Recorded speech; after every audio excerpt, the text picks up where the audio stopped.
Bonjour, aujourd'hui nous analysons les conséquences politiques de la mort de Charlie Kirk. Aujourd'hui, je voudrais revenir sur un drame qui a secoué la scène politique américaine et qui pose des questions beaucoup plus larges que le simple fait divers. Charlie Kirk, figure influente du mouvement conservateur et fondateur de Turning.USA, a été assassiné le 10 septembre dernier lors d'un débat à l'université d'Utah Valley.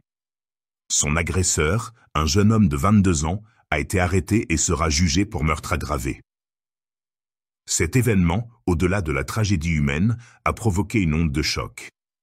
Les réactions se sont multipliées, hommages, condamnation unanime de la violence, mais aussi polémiques sur les réseaux sociaux.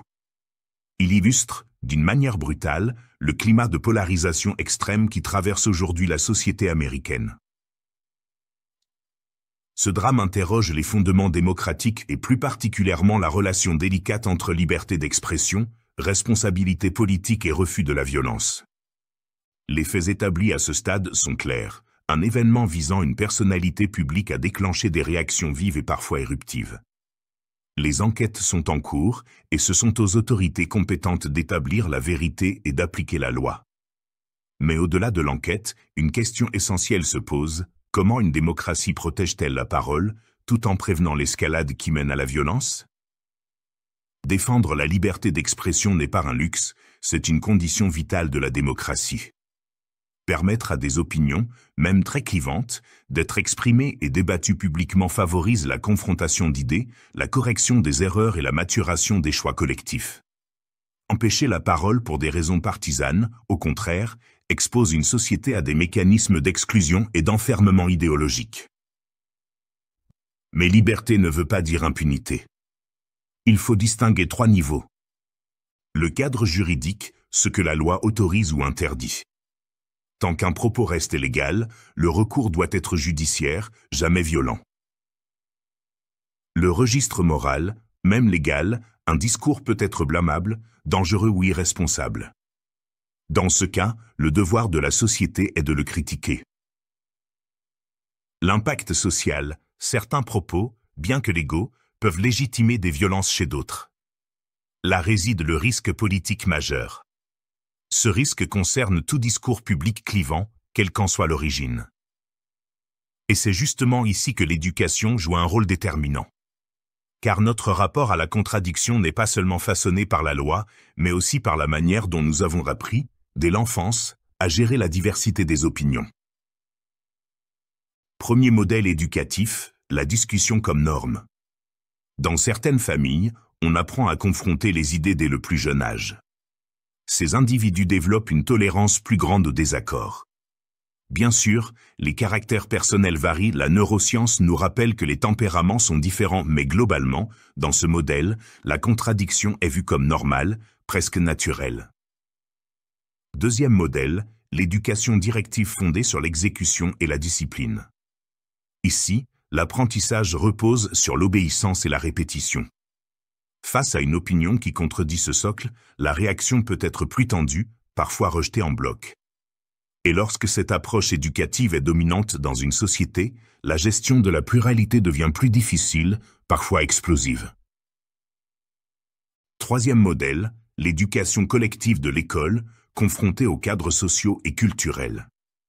L'école transmet des valeurs communes, la logique du vivre ensemble, l'égalité devant la loi.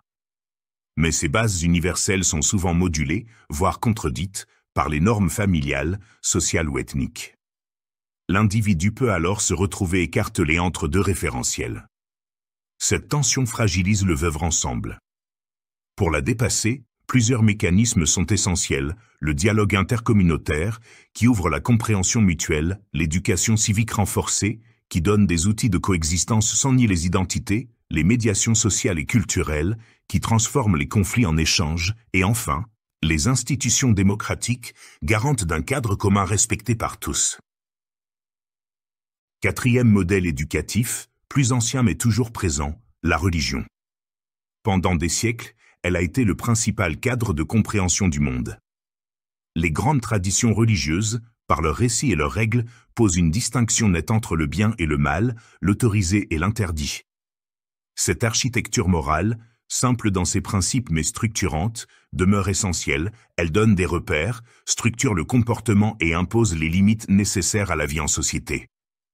En ce sens, la religion reste un puissant vecteur éducatif, transmettant identité, symboles et discipline. Mais avec le temps, l'être humain peut élargir cette compréhension. Les philosophies, les sciences et les échanges culturels offrent une vision plus nuancée, où les dilemmes ne se réduisent plus à une opposition binaire. Certains conservent leur foi en l'approfondissant, d'autres s'en détachent tout en gardant les repères transmis. La religion peut donc être à la fois un socle et un tremplin, mais selon son interprétation, elle peut unir ou diviser. À travers ces modèles, une idée se dégage, aucune éducation, aucune culture, aucune croyance ne peut justifier la violence politique. Ce sont les institutions et les contre-pouvoirs qui doivent réguler le débat, jamais la force brute. Alors, que retenir de ces événements tragiques? Qu'il ne doit pas être instrumentalisé ni minimisé. Qu'il nous rappelle que la liberté d'expression doit être protégée, même quand elle dérange. Qu'il nous oblige à réfléchir au rôle des leaders politiques en général et à l'impact social de leurs discours. Mais surtout, qu'il montre que la seule réponse légitime n'est pas la violence, mais le droit, les institutions et une éducation qui préparent à la pluralité. En conclusion, cette attaque a entraîné une vague de réactions officielles et ravivé les discussions sur la sécurité publique et le climat politique, mais elle doit devenir l'occasion d'une réflexion collective. Non pas pour désigner des ennemis, mais pour réaffirmer un principe simple. La pluralité d'opinion n'est pas une menace, c'est la condition même de la démocratie.